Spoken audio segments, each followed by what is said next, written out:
अस्सलाम वालेकुम व्यूअर्स, कैसे हैं आप सब। आज की वीडियो के अंदर मैं आप लोगों को बताने वाला हूं कि आप लोग केवाईसी फॉर्म को कैसे फिल कर सकते हैं मुकम्मल तफसील के साथ। नेशनल सेविंग वालों ने केवाईसी फॉर्म को लाजमी करार दिया, जो कि कोई नई चीज़ नहीं है, बाकी सारे बैंकों में पहले ही चल रहा है। अभी फ़िलहाल के लिए नेशनल सेविंग वालों ने इसे लॉन्च किया है और सब के लिए इसको कंपलसरी करार दिया है, चाहे नए हो पुराने हो। आपको एक दफ़ा केवाईसी फॉर्म को ज़रूर सबमिट करवाना होगा। अगर आपने पहले ऑलरेडी अपने कोई सर्टिफिकेट्स लिए हुए हैं, अकाउंट खुलवाए हुए हैं नेशनल सेविंग के अंदर, तब अगर आपने पहले नहीं जमा करवाया तो अब आपको करवाना पड़ेगा। या फिर आप नए यूज़र बनने जा रहे हैं, कोई सर्टिफिकेट लेने जा रहे हैं, अकाउंट खुलवाने जा रहे हैं, तो आपको एक दफ़ा केवाईसी फॉर्म को सबमिट करना होगा। कोई ज़्यादा मसले वाली बात नहीं है, लेकिन ये ज़रूरी चीज़ है और आपको इसके बारे में पता होना चाहिए कि इसके अंदर क्या क्या चीज़ें रिक्वायर्ड होती हैं, क्या इन्फॉर्मेशन ये मांगते हैं। और आपको एक दफ़ा प्रिपेयर होकर जाना चाहिए कि मैं अगर ये चीज़ लेने जा रहा हूँ, कोई सर्टिफिकेट खरीदने जा रहा हूँ, कोई अकाउंट बनवाने जा रहा हूँ, तो मुझे इनके बारे में मालूमात होनी चाहिए कि मुझे ये फॉर्म मिलना है, तो मुझे इस फॉर्म को कैसे सबमिट करवाना है, वो सारी चीज़ें आपको पहले से पता होना चाहिए। लेकिन परेशान नहीं होइए, मैं आपको यहाँ पे बहुत ही आसान अल्फाज में आसानी से समझा दूंगा। देखिए गाइस, केवाईसी का जो एब्रीविएशन है वो है नाउ योर कस्टमर, यानी आपके कस्टमर के अपने कस्टमर के बारे में मालूमात। इसके अंदर जो सबसे पहली चीज आपके लिए जरूरी करार दी गई है वो आपकी पासपोर्ट साइज पिक्चर चाहिए होती है। इनको एक कोई भी चल जाती है, पासपोर्ट साइज पिक्चर होनी चाहिए। उसके बाद ये आता है name and code of national saving centre. आपकी जो सेंटर होगा उसका नेम लिखा जाएगा यहाँ पे, जो भी आपकी डिस्ट्रिक्ट का होगा, और साथ में उस जो ब्रांच होगी जो भी आपकी, उसका कोड लिखा जाएगा। उसके बाद आता है डेट ऑफ एप्लीकेशन, कब आपकी एप्लीकेशन को सबमिट किया गया वो डेट यहाँ पे डालेंगे। और यहाँ पे वाज़ा लिखा भी है फॉर ऑफिस यूज़ ओनली, सिर्फ दफ्तरी इस्तेमाल के लिए। ये आपको वो सारी चीज़ें समझा भी देंगे, लेकिन आपकी मालूमात में इजाफा के लिए हम आपको पहले ही बता रहे हैं ये सारी चीज़ें। नंबर 1 पे आता है टाइप ऑफ कस्टमर। आपकी कस्टमर का टाइप क्या है ये आपको वो पहले एक्सप्लेन कर देंगे। उसके बाद नंबर 2 पे आता है पर्पस ऑफ सर्टिफिकेट। आपने जो सर्टिफिकेट या अकाउंट बनाया हुआ है या लिया हुआ है, उसका पर्पस क्या है, कोई इन्वेस्टमेंट है, प्लेज है, कोई कोर्ट ऑर्डर है, कोई इस तरह का सीन जो भी है वो आपको यहाँ पे लिखना होगा। नंबर 3 पे आता है एग्जिस्टिंग रिलेशनशिप, यानी आपका कोई पहले रिलेशनशिप है कोई नेशनल सेविंग वालों के साथ, तो यहाँ पे वाज़ा लिखा हुआ है if yes detail of existing account registration branch, यानी कि अगर आपका पहले कोई यहाँ पे अकाउंट होगा, कोई सर्टिफिकेट आपने लिया होगा, तो वो यहाँ पे उसकी डिटेल लिखेंगे। अगर नहीं होगा तो नो करेंगे और यहाँ पे आपको कुछ भी लिखने की ज़रूरत नहीं है। नेक्स्ट हमारे पास आता है डिटेल ऑफ अप्लाइकेंट, यानी कि दरख्वास्त जो दहिंदा, आपने जो दरख्वास्त दे रहा है उसकी तफसीलात यहाँ पे लिखी जाएंगी। नंबर 1 पे आता है नेम ऑफ एप्लीकेंट, आपका पूरा नाम जो कि कंप्यूटराइज शनाख्ती कार्ड के ऊपर होगा। आप लोगों ने सेम वही लिखना, ये नहीं कि कोई और नाम लिख दे, सिर्फ वही नाम लिखेंगे आप लोग जो कि आपके CNSE कार्ड के ऊपर होगा। नंबर 2 पे आता है फादर, यानी कि आपके अब्बू का नाम, अगर आप वाइफ हैं, अगर आप एक फीमेल है तो आपके शोहर का नाम आएगा यहाँ पे, अगर आप मेल है तो डेफिनेटली आपके वालिद का नाम आएगा। वही नाम आपने लिखना है जो कि आपके आईडी कार्ड के ऊपर लिखा हुआ है, कोई ज़्यादा अल्फाज या कम अल्फाज आप लोगों ने नहीं लिखने हैं। नंबर 3 पे है मदर नेम, आपकी वालदा का नाम। आप लोगों ने अपनी वालदा का नाम यहाँ पे लिखना है, चाहे फीमेल है चाहे मेल है, आप लोगों ने सभी ने ये लिखना है, यहाँ पे कोई चेंजिंग नहीं होने वाली है। नंबर 4 पे आता है CNIC, शनाख्ती कार्ड का नाम कंप्यूटराइज। अगर आप लोग ओवरसीज हैं तो आपके पास नाइकाप होगा, national ID card for overseas Pakistanis. और अगर आपके पास पाकिस्तान ओरिजिन कार्ड है तब भी आप लोग यहाँ पे चाहे वो इन तीनों चारों में से कोई भी किसी का भी यहाँ पे इंदराज कर सकते हैं। आगे आ जाता है CNSE एक्सपायरी डेट। आपकी ID कार्ड की बैक साइड पे आपकी शनाख्ती कार्ड की एक्सपायरी डेट लिखी होगी, वो आप लोगों ने यहाँ पे लिख देनी है। फॉर एग्जांपल, आपका कार्ड आपकी दरख्वास्त देने के 2 दिन बाद एक्सपायर हो रहा है, तो कोशिश कीजिए कि पहले ID कार्ड को बनवा लीजिए और उसको बनवाने के बाद जो है वो ये वाली चीज़ें फिल कीजिए। नंबर 6 पे है जेंडर। जो जेंडर कौन सा है, मर्द हैं, औरत हैं, या फिर कोई ट्रांसजेंडर है, तो वो भी आप लोग यहाँ पे आपको खाना दिया जाता है। नंबर 7 पे है जी आपकी डेट ऑफ बर्थ, तारीख पैदाइश आप लोग ने यहाँ पे लिखनी है।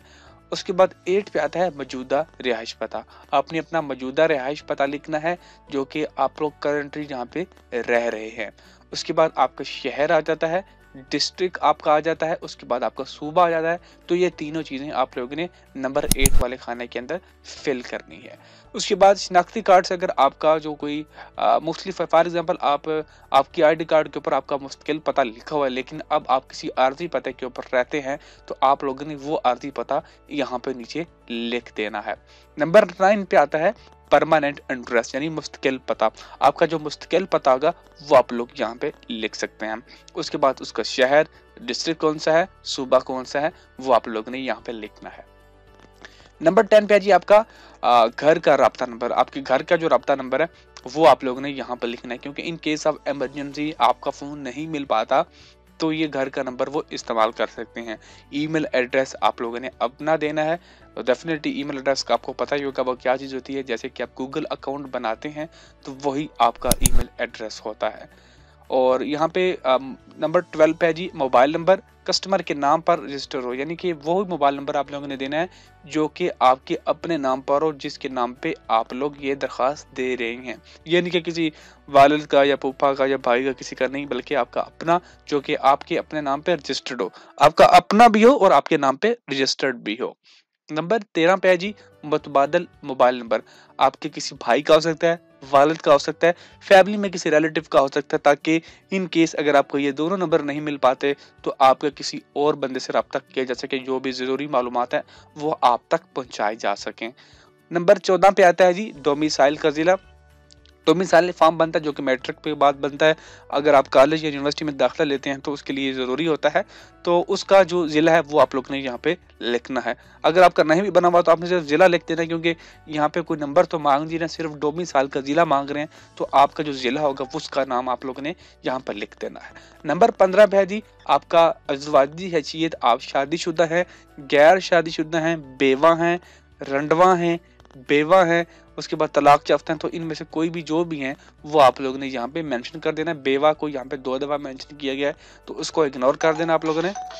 नंबर 16 पे है जी आपकी तालीम। आपने कितनी तालीम हासिल की है, PhD है, मास्टर है, बैचलर है, इंटरमीडिएट है, मैट्रिक है, मिडिल है, प्राइमरी भी है, गैर तालीम याफ्ता है, कोई भी है, आप लोगों ने वो अपने हिसाब से अपने आपको देख के मेंशन कर देना है। नंबर 17 पे है जी आपका मजहब कौन सा है, मुस्लिम है, गैर मुस्लिम है, वो आप लोगों ने मेंशन करना है। नंबर 18 पे है जी आपकी रिहायशी हैसियत क्या है, क्या आपके पास अपना मकान है, किराए का मकान है, या फिर वालिदैन के साथ रहते हैं, या फिर सरकारी रिहाइश में रहते हैं, तो वो आप लोगों ने मेंशन करना है। अगर आप इन चारों में से कहीं भी नहीं है तो आपने कोई और मेंशन कर देना है यहाँ पे, ये दीगर जो भी आपका कोई रहने का सिस्टम जो भी है आपका। नंबर 19 पे आता है जी गैर मुकामी पाकिस्तानी। अगर आप पाकिस्तानी नहीं हैं तो आप लोगों ने यहाँ पे बताना है कि जी मैं पाकिस्तान के रिहायशी नहीं हूँ, तो ये आप लोग ने यहाँ पे मेंशन करना है। अगर हैं तो ठीक है, यस, अगर नहीं तो नहीं। अगर आपके पास दोहरी शोहरियत है, यानी कि आपके पास पाकिस्तान की भी नेशनलिटी है, किसी और मुल्क की भी नेशनलिटी है, तो आप लोग ने यहाँ पे मेंशन करना है। और यहाँ पर लिखा है if yes if dual national mention country. अगर आपकी ड्यूल नेशनलिटी है तो आप लोग यस मेंशन करेंगे फिर भी। उसके बाद 20 पे आता है जी टैक्स फाइलर हैसियत। आप फाइलर है या नॉन फाइलर है वो आप लोग ने मेंशन करना है। उसके बाद आपका NTN नंबर। वैसे तो ज़्यादातर वजूहात में आपका जो ID कार्ड नंबर होता है, CNSE नंबर होता है, वही आपका NTN नंबर होता है, लेकिन आपको बेहतर पता होगा अगर आप फाइलर हैं तो आपका जो NTN नंबर होगा वो आप लोगों ने यहाँ पे लिखना है। अगर आपका जो इन्वेस्टमेंट प्लान है जो भी है, अगर आप ज्वाइंट इन्वेस्टमेंट की सूरत में हर दरख्वास्त देना के लिए अलग KYC फॉर्म इस्तेमाल करें, यानी कि अगर आप जॉइंट हैं, अब 2 3 4 बंदे हैं, आप इकट्ठे हैं, 2 बंदे हैं, तो आपका सेपरेट जो है वो ये KYC फॉर्म सबमिट किया जाएगा। अगर नाबालिग दरख्वास्त दहिंदा है तो उसमें आपका जो नाबालिग का नाम होगा वो लिखेंगे यहाँ पे। फॉर एग्जाम्पल आप 18 से कोई नीचे का कोई बच्चा है जिसका आपको सर्टिफिकेट ले रहे हैं, तो उसके लिए आपको अलग से ये वाली चीज़ें फिल करनी पड़ेंगी, जैसे कि नाबालिग का नाम लिखना होगा, उसके वालिद का नाम लिखना होगा, उसके जो सरपरस्त है, अगर वालिद नहीं है कोई और है तो उसके सरपरस्त के साथ रिश्ता जो आप लोगों ने लिखना है। अगर वालिद है तो यहाँ पे डैड होगा, डेफिनेटली फादर होगा। उसके बाद नंबर 4 पे बे फार्म के मुताबिक रजिस्ट्रेशन नंबर। आपका जो बे फार्म पे रजिस्ट्रेशन नंबर होगा, यानी कि जैसे हम लोग ID कार्ड नंबर बोलेंगे, वो आप लोगों ने लिखना है यहाँ पे। उसके बाद डेट ऑफ बर्थ लिखनी है 5वें नंबर पे। 6ठे नंबर पे आपका रिहायशी पता, मौजूदा सिटी, ज़िला और सूबा, ये आप लोगों ने लिखने हैं। उसके बाद आता है जी ज़राए आमदन और पेशे की तफसीलात, detail of source of income and occupation. ये बड़ा ही एक इम्पोर्टेंट सा जो है वो पार्ट है इस फार्म का, जो कि आप लोगों ने बड़े ध्यान से और गौर से सुनना भी है, और इसको आप लोगों ने किसी के साथ शेयर भी नहीं करना है, क्योंकि ये आपकी बहुत ही ज़्यादा प्राइवेसी की जो है वो बातें होंगी इस पार्ट के अंदर। पहले बात पे आता है जी ऑक्यूपेशन, पेशा। आपका पेशा कौन सा है वो आप लोगों ने यहाँ पे मेंशन करना है। सरकारी मुलाजिम है, निजी इदारे के मुलाजिम है, कारोबार है, रिटायर्ड हैं, बेरोजगार हैं, तालिबे इल्म हैं, घरेलू खवातीन हैं, ज़राअत है।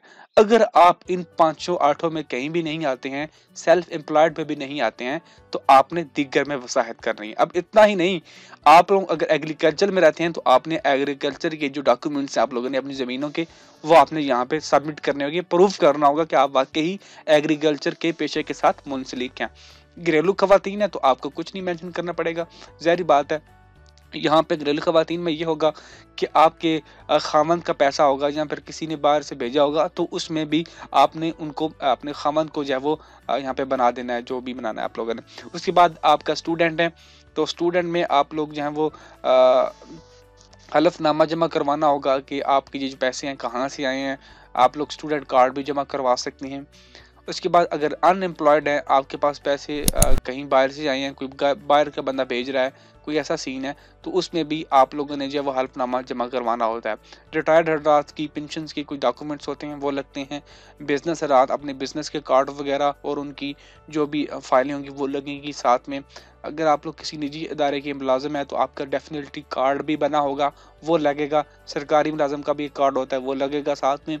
सेल्फ एम्प्लॉयड में बहुत सारी चीज़ें आ जाती हैं, कोई मजदूर आ सकते हैं, उसके बाद कोई दिहाड़ीदार आ सकते हैं, कोई छोटा मोटा कारोबार अपना करते हैं। इसके अलावा जो लोग ऑनलाइन अर्निंग करते हैं वो भी जो है वो सेल्फ एम्प्लॉयड में आते हैं, तो वो भी आप लोगों ने डॉक्यूमेंट्स के अंदर उसे मेंशन करना होता है कि मैं इस ज़रिए से जब वो मेंशन करता हूँ वो अल्फनामा लेते हैं और वो आपकी डॉक्यूमेंट्स से वो सबमिट हो जाते हैं।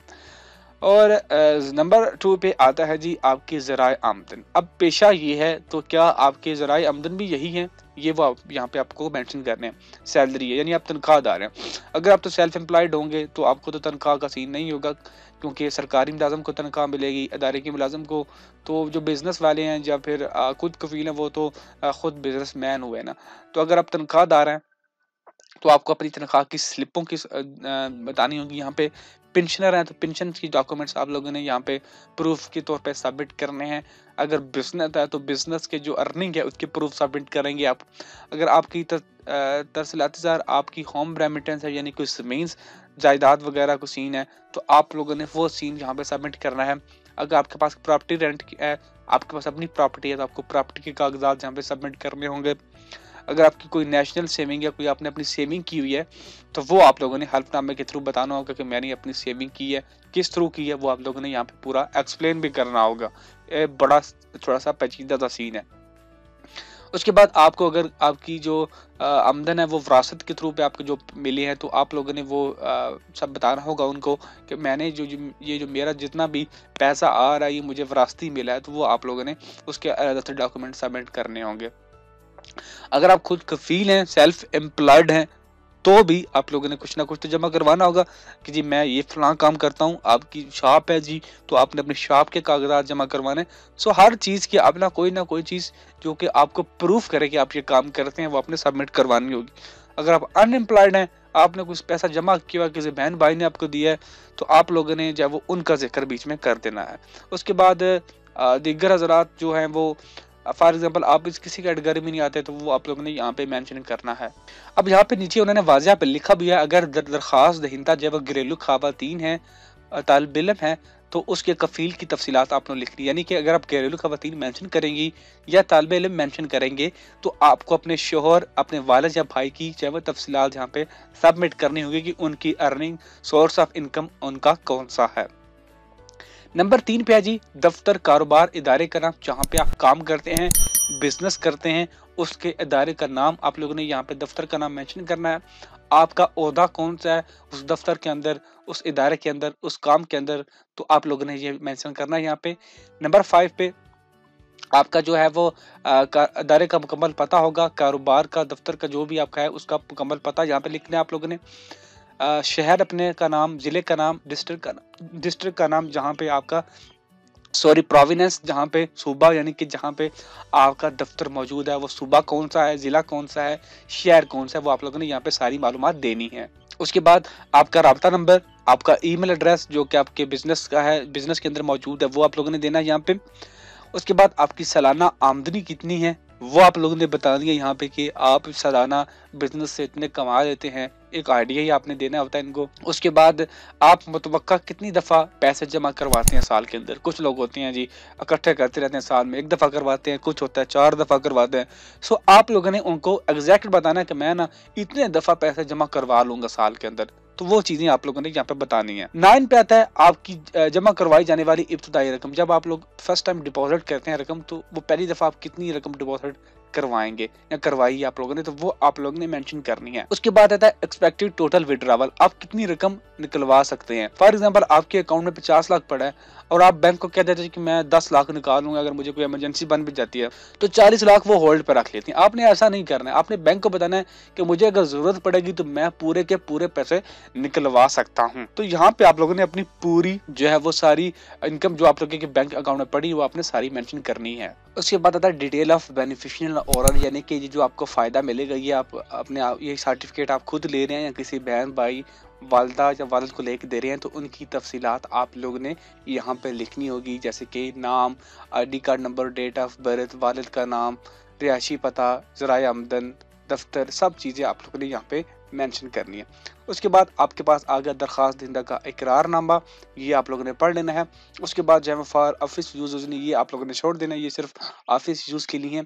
अगर आप जॉइंट अकाउंट होगा आपका, तो ये फिर आपको एक अलहदा फॉर्म, ये जो सेम डिटेल आप लोगों को बताई है वो आप लोगों ने सबमिट करनी है। एक चीज यहाँ पे मैं बोल गया हूँ, ये जो होम रेमिटेंस का शोबा है, इसके अंदर वो होता है कि अगर आपके कोई बंदा बाहर है, आपका भाई, वो आपको पैसे भेजता है, तो आपने होम रेमिटेंस पे क्लिक करना है और उनकी जो आपको पेमेंट्स की स्लिपें आई होती हैं वो आप लोगों ने यहाँ पे एज अ प्रूफ सबमिट करनी होती हैं।